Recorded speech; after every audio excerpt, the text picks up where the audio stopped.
In a bone-shattering explosion of screeching metal and back-breaking G-forces, one pilot was suddenly thrust into a scenario too terrifying for words. After a mid-air collision, he was left flying with only one wing.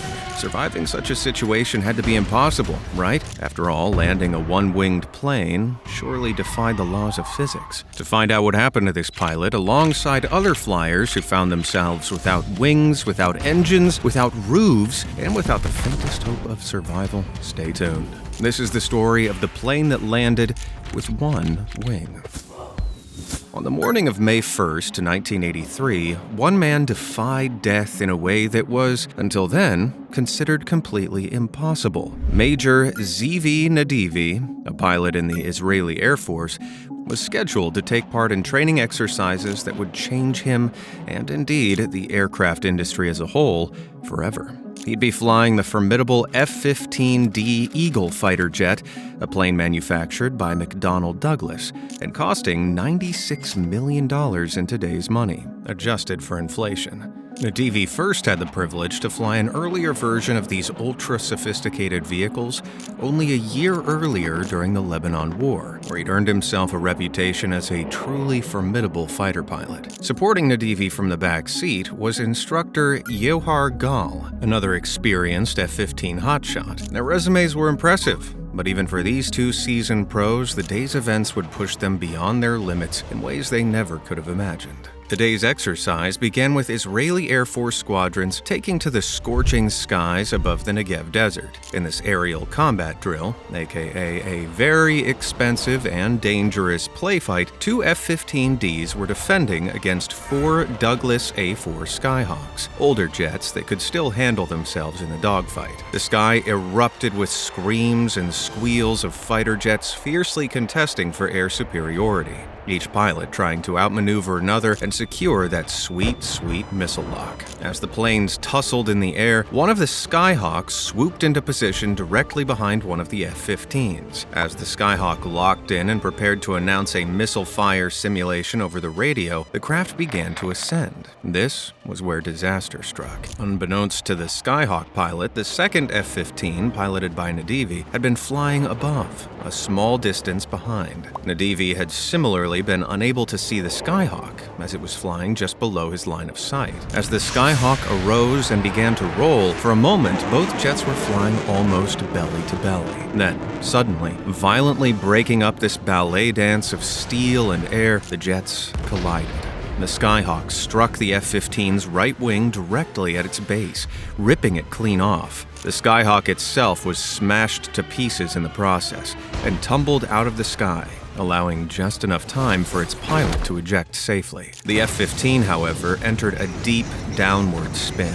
Nadivi had completely lost control. He knew there'd been a collision, but he had no idea to what extent. While Instructor Gal wanted to eject, Nadivi outranked him and opted for a seemingly insane decision instead, opening the afterburners and letting the craft's powerful engines rip at their maximum. In case you don't know, afterburners are components which inject extra fuel into the exhaust of the jet engine, significantly increasing thrust at the cost of rapidly burning through a significant chunk of fuel. In the case of the F-15, this extra power unlocks an utterly insane capacity of 23,770 pounds of thrust in each engine, enough to lift a London bus vertically into the air, and enough to allow the F-15 to achieve max speeds in excess of 1,600 miles per hour. There's an old saying among military pilots that if you put enough thrust behind a brick, you can make it fly. And, well, Nadivi just about proved the saying correct. The sudden monumental burst of speed Nadivi's afterburners provided astonishingly counteracted the rotation of his downward spiral and allowed Nadivi to level the jet back out, regaining control just in time. Still, with all that speed under its belly, Nadivi and Gal weren't out of the woods yet. The pair had no idea just how severe the damage was, as their view of the wing was totally obscured by a thick wall of jet fuel hemorrhaging from a compromised fuel line. They had no choice but to push on, unaware they were flying with one wing. With only 10 miles left to the airbase, the initial afterburn began to fade, and the plane slowed, causing it to destabilize again due to the imbalanced weight from the lost wing. Nadivi was forced, once again, to go faster. He hit the afterburners again, dumping everything into one huge burn to reach the base. With that much extra boost, the weight imbalance was outmatched by the immensely powerful thrust, and they'd reach the airfield in no time. But this introduced a new problem: landing. The recommended airspeed for landing an F-15 was just below 150 miles per hour. But as the supersonic men hurtled closer to the runway, they were pushing around 300.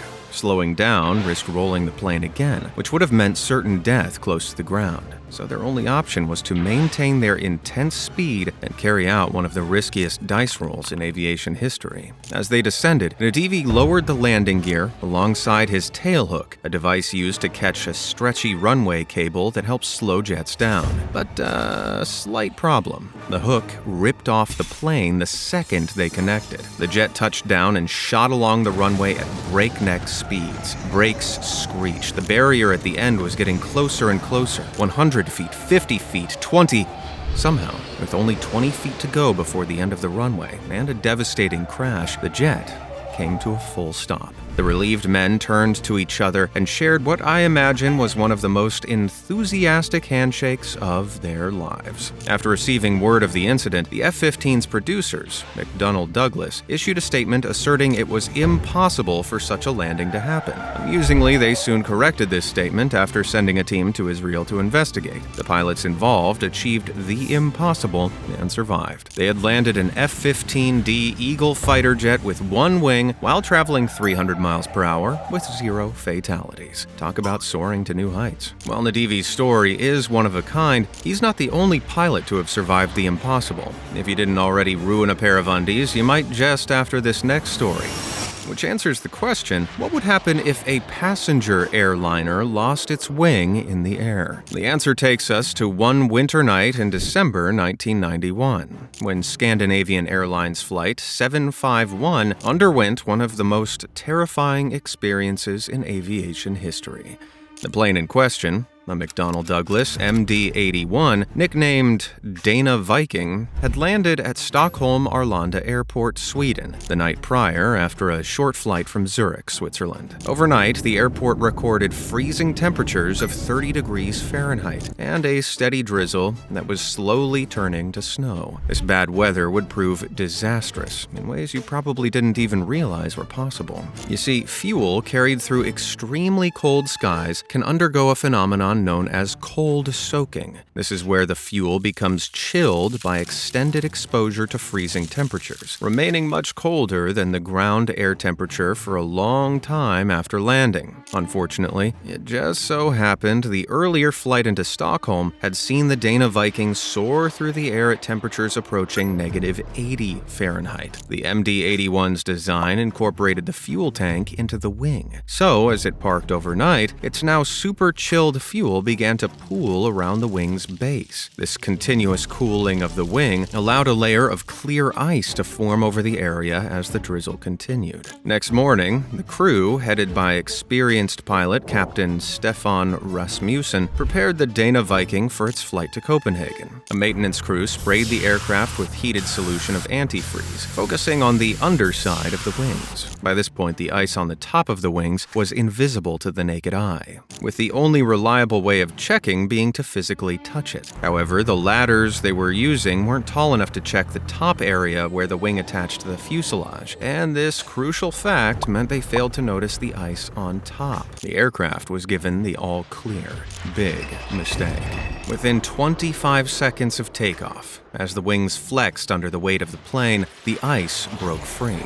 Shards flew backwards directly into the Viking's rear-mounted jet engines. As large shards collided with the spinning fan blades, the blades became damaged and warped, disrupting airflow and causing the right side engine to surge. In surges like this, the air compressors inside fail to operate correctly, and hot air exits the engine's front instead of through the back. To an onlooker, this can appear as a terrifying burst of flames. Surges can damage an engine and lead to a total failure if not addressed swiftly. At this point, the Viking's surges weren't catastrophic, but they gave off several very concerning plane-shaking bangs. Captain Rasmussen quickly identified that the right engine was surging and attempted to reduce its power. He found himself battling with the plane's built-in systems, which were designed to automatically increase throttle to a predetermined amount soon after takeoff, intended to make sure a plane stays airborne if there are engine issues. However, these auto adjustments meant that the throttle wasn't reduced by as much as the captain expected,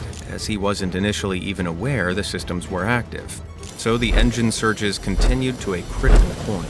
To make matters worse, moments later, the left engine also started surging. Then, just 12 seconds after, before anyone could fully understand what was happening, the right engine catastrophically failed, explosively spitting flaming debris down into the forest 3,000 feet below.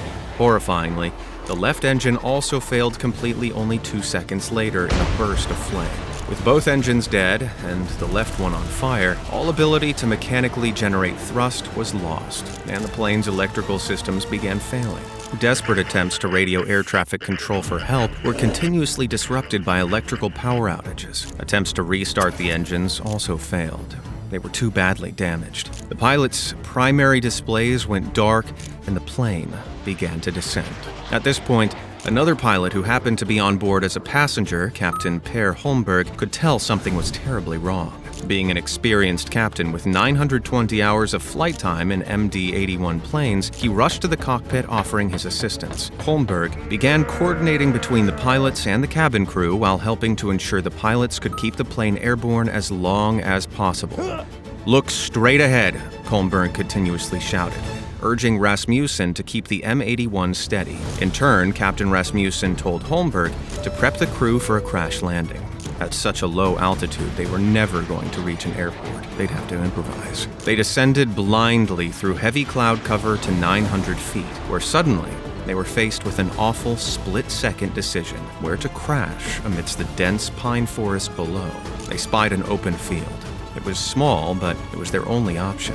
As the ground proximity warning system began blaring, the trees grew closer and closer. Flight attendants could be heard instructing passengers to bend down, hold your knees in the brace position, while the pilots lowered the landing gear. It had only just locked in place when they smashed into the tree line. Thick branches were obliterated, slightly cushioning the descent, but causing massive damage to the plane. The plane's right wing was ripped off, and the craft slammed into the frozen ground, breaking into 3 pieces. Baggage was chaotically flung through the cabin as the severe jolt knocked the overhead containers open. But passengers' seats remained attached as the plane's pieces skidded across the icy open field before finally coming to rest. The Dana Viking had just crash-landed, and somehow nobody had died. A handful of the 123 passengers seated at the front of the plane suffered life-altering injuries, and the helpful off-duty Captain Holmberg was knocked unconscious. But miraculously, after rescue teams arrived and evacuated the plane, it was confirmed that no one lost their lives. The astounding incident became known as the Miracle at Gotora, named after the village near where the plane came down. Understandably, Captain Rasmussen never flew passenger jets again after the traumatic experience. I'm sure it'd be impossible to forget, let alone wondering what might have happened if there hadn't been an open field to land in. An investigation in the wake of the disaster found that the ice on the wings issue was also present on other planes of this kind operating in similar weather across Europe, though with much less severe outcomes. As a result, the airlines involved were forced to adopt a much stricter ice checking and clearing procedures, and sophisticated ice detection systems were installed on all M80 planes. They also improved their training and information sharing protocols to ensure no pilots were caught unawares battling uncooperative auto-throttle systems like Captain Rasmussen had dealt with. As a result, no similar incidents have occurred since, and rear-engine jets have generally fallen out of favor, making something like this, hopefully, unlikely to ever occur again.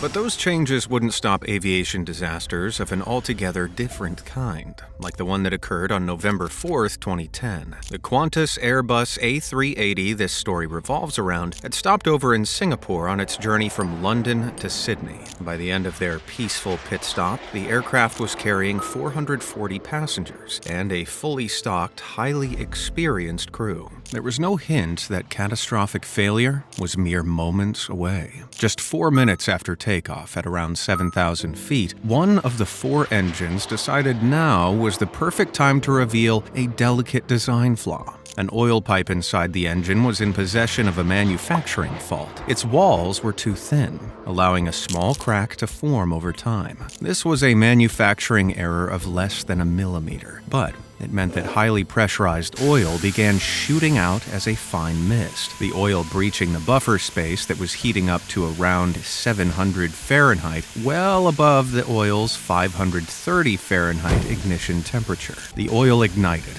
quickly melting a seal, which allowed additional pressurized air to blast the flames. The resulting oil fire blowtorch melted right through a critical piece of machinery called a drive arm, which functioned to secure one of the turbine discs in place. Without it, the disc was left to spin uncontrollably, propelled faster and faster by the gases moving within the engine until the disc disintegrated. Shards of metal exploded out in all directions at astounding speed.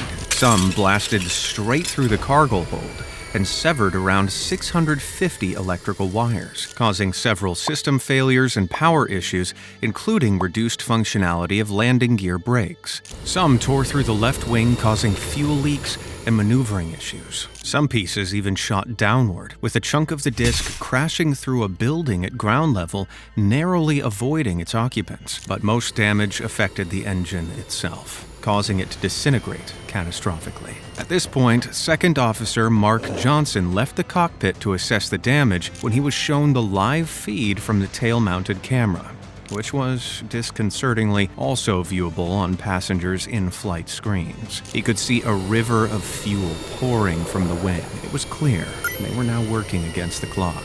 They could have gone straight to an emergency landing, but this risked being surprised by potentially devastating issues with the systems required for touchdown, which the exploding engine might have caused. So the pilots decided to stay airborne, working through the dozens of error messages on the aircraft's safety computer. After 50 minutes, they'd established an accurate idea of what issues and systems they were working with and were ready to initiate emergency landing procedures. But more trouble awaited. All of the nearest runways were designed for much smaller aircraft. They were far too short for the colossal Airbus, especially with brake outages and a severely reduced reverse thrust system. But they had no other choice. They pinpointed a runway they could just barely land on, if they were lucky. A 13,120-foot runway at the Changi Airport. They calculated they needed 12,800 feet of runway to stop, leaving a mere 320-foot margin of error.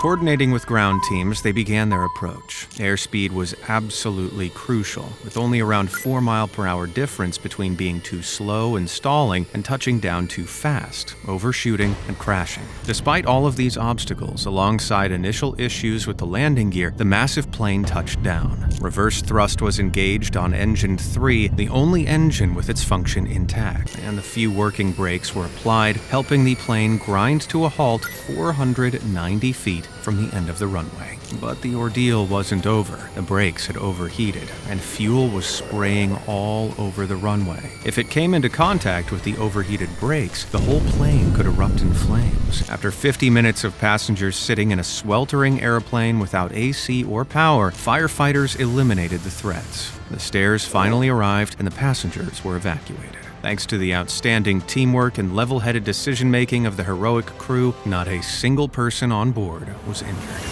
But there are some aviation disaster scenarios so terrifying, like the story up next, that their occurrences seem completely unlikely until it happens. On a flight to sunny Honolulu, passenger William Flanagan was informed by a friendly young flight attendant that they'd be landing soon. She just handed William's wife a drink. The next second, the flight attendant had vanished. In a scenario almost too horrifying to comprehend, the woman had been sucked out of a gaping hole where the airplane roof had been moments minutes before. As the first-class roof explosively tore away, the cabin was engulfed in a violent rush of wind, debris, and screams. Would everyone be sucked out into the big blue sky? Would they be able to make an emergency landing? Would the rest of the plane break apart at any minute? To answer all that, let's rewind slightly. This horrifying scenario took place on April 28, 1988.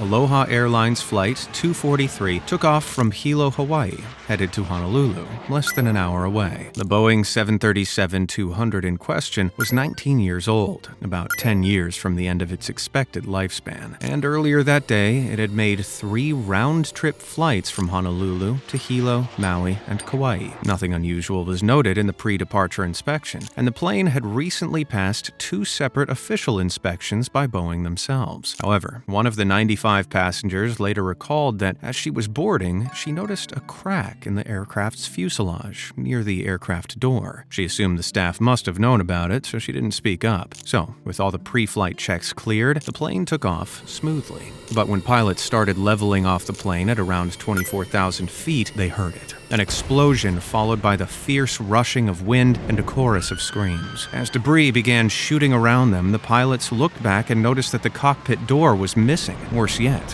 where the first-class ceiling should have been, all they could see now was blue sky. Out in first class, passengers were clinging to their seats, utterly terrified. They'd witnessed a small section of the left-hand side of the plane suddenly rupture, which had led to explosive decompression of the cabin and 300-mile-per-hour winds ripping off the roof. Horrifyingly, when the explosive decompression happened, the cabin air systems responsible for pressurization, airflow, and temperature regulation stopped working. So, while usually oxygen masks would drop from the ceiling, on Flight 243, an 18-foot section of the roof and sides of the plane had been torn from above the passengers' heads, along with their oxygen masks. Most passengers were, thankfully, still strapped into their seats, but the standing cabin crew were forced to cling to anything they could to prevent being swept away. One, tragically, didn't make it in time. Lead attendant Clarabelle Lansing, who we mentioned earlier, was immediately swept out. Number 2 attendant Michelle Honda was thrown to the ground, but managed to crawl up and down the aisle to check on the passengers and keep them calm. Meanwhile, with the cockpit miraculously still mostly intact, the pilots had donned their own oxygen masks. They realized quickly that all of their controls felt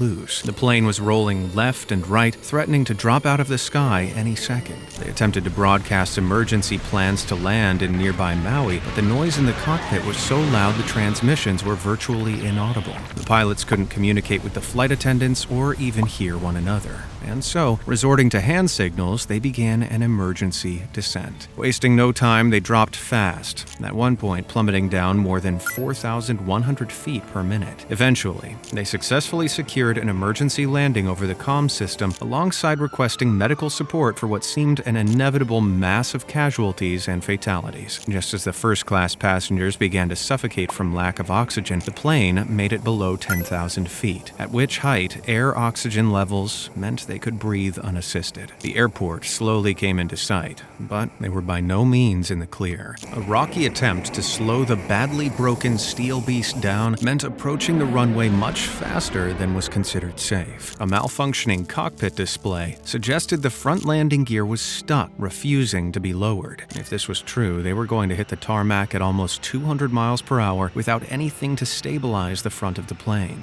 Survival seemed impossible, but things being as they were, there was no other choice than to touch down and hope for the best. In a merciful turn of fate, the nose gear actually had descended, despite the glitching display. So, astonishingly, a mere 13 minutes after the explosive decompression, the plane successfully landed and soon came to a halt. The emergency service workers on the scene were astounded by what greeted them. Of the 89 passengers and crew, 65 were injured. Yet somehow, the only fatality was the tragically lost flight attendant, Clarabelle Lansing. The survival rate was almost miraculous. But how the heck did this happen in the first place? Well, remember the crack spotted by a passenger? Later investigations proved it was the cause of the trouble. A weak point between two of the rivet-secured metal sheets which formed the plane's exterior corroded by the moist, salty air along its route. It was only a matter of time before high-pressure winds pulled the crack wide open, ripping the surrounding panels apart. So, how had this got past safety inspections? Well, here's where it gets even scarier. To keep inspection costs down, the Federal Aviation Administration only mandated inspections along a plane's two most critical joints. Inspections of the other joints were discretion of each airline, and Aloha Airlines hadn't deemed further inspections necessary. Dumb decision. As a result of this catastrophic failure, U.S. regulators overhauled the inspection process of all older aircraft and control programs. Tighter regulations and task forces were established. Sadly, this came too late for the poor woman lost in the accident, whose body was never found. But it could have been much worse, if not for the incredibly brave actions of the crew. They were rightfully hailed as heroes. Much like Captain Carlos Dardano, a one-eyed pilot at the helm when fate came a-knockin' on May 24, 1988. The Boeing 737-300 Carlos was piloting was on a routine flight from El Salvador to New Orleans when it experienced an unimaginable disaster. Despite having lost an eye while piloting a cargo plane during the El Salvador Civil War, Captain Dardano and his crew were seasoned masters of the sky. Had they not been, things might have gone even worse that day. Everything was going smoothly until they started their descent from 35,000 feet towards New Orleans, where the crew noticed a severe thunderstorm up ahead. Using their weather radar, the pilots attempted to plot a path avoiding the worst of the storm. As they passed below 30,000 feet, despite their best efforts, the plane was becoming overwhelmed by heavy rain, hail, and turbulence. Then as the plane descended to 16,500 feet, the unthinkable happened. Both engines cut out. They'd suffered a total flameout, meaning the fire source in both engines' combustion chambers had been extinguished completely by the large amounts of water and ice blasting through them and choking the airflow. The result of this double flameout, a complete loss of thrust and electrical power generation. In other words, total disaster. Passing 10,500 feet, the crew were desperately trying to restart the engines. When they eventually succeeded, they were shocked to find the engines could only produce idle power, generating effectively no thrust at all. On top of this, attempts to increase the thrust were causing the engines to overheat, which risked warping the turbines, potentially triggering an explosion or uncontrollable engine fire. So the crew were left with no choice but to fully shut them down. At this point, the first officer of what was now effectively a 50-ton glider issued a mayday call as they descended below 10,000 feet. It quickly became clear that their thrustless glide wouldn't make it to the airport, nor could they reach any alternatives. So, as they descended through the thick clouds, they looked for somewhere to land, spotting a large drainage canal in a swampy Louisiana wetlands below. Captain Dardano lined the plane up with the canal, preparing for a water landing. But as they broke cloud cover, a raised grassy levee on the side of the canal became visible, offering a safer, less destructive option. Incredibly, Captain Dardano managed to bring the plane's 112-foot wingspan down onto the short, narrow levee, which was only 120 feet wide and just over a mile long.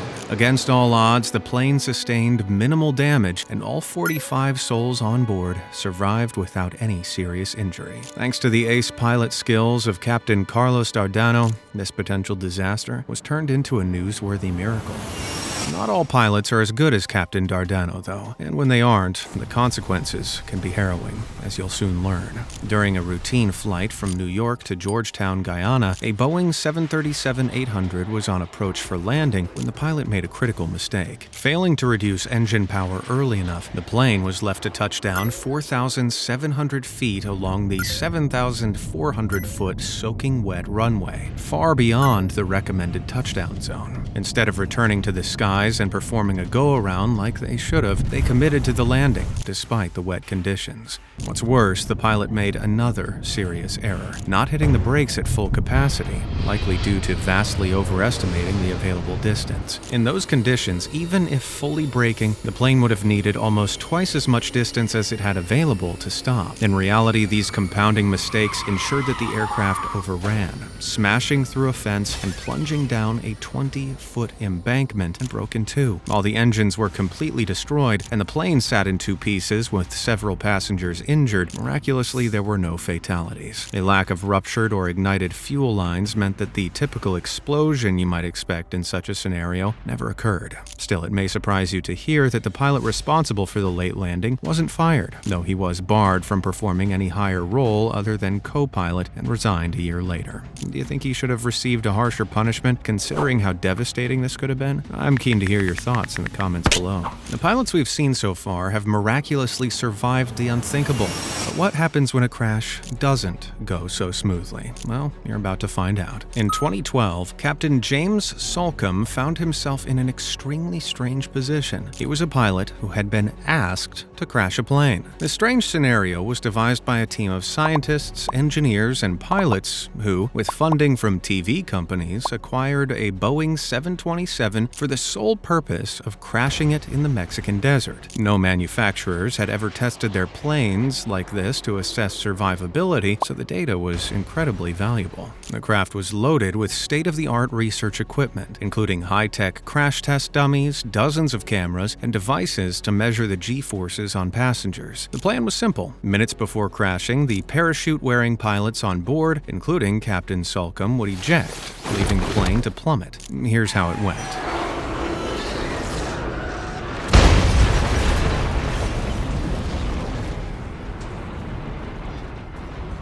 In the crash you just witnessed, seats at the front of the plane experienced 12 times the force of gravity, or 12G, 8G in the middle, and 6 at the back. The first few rows imaginary passengers would have undoubtedly perished, while those in the rear would have experienced forces similar to a very minor car crash. Crash test dummies not wearing their seatbelts were thrown forward and or under the seat in front of them, which would have crippled real people's legs. Intriguingly, dummies in the brace position fared best, as most force passed through their lower legs, and while that could still cause injury, it's much better than headbutting a seat at 100 miles an hour. So, God forbid, if you ever find yourself in a scenario like the ones we've seen today, make sure you strap in and brace, brace, brace. And you better hope you bought tickets near the back of the plane. But hey, aviation crashes get less and less common every year, so you probably won't have to worry about it. As for me though, I'm paranoid as hell, which is why I only ever travel by tricycle.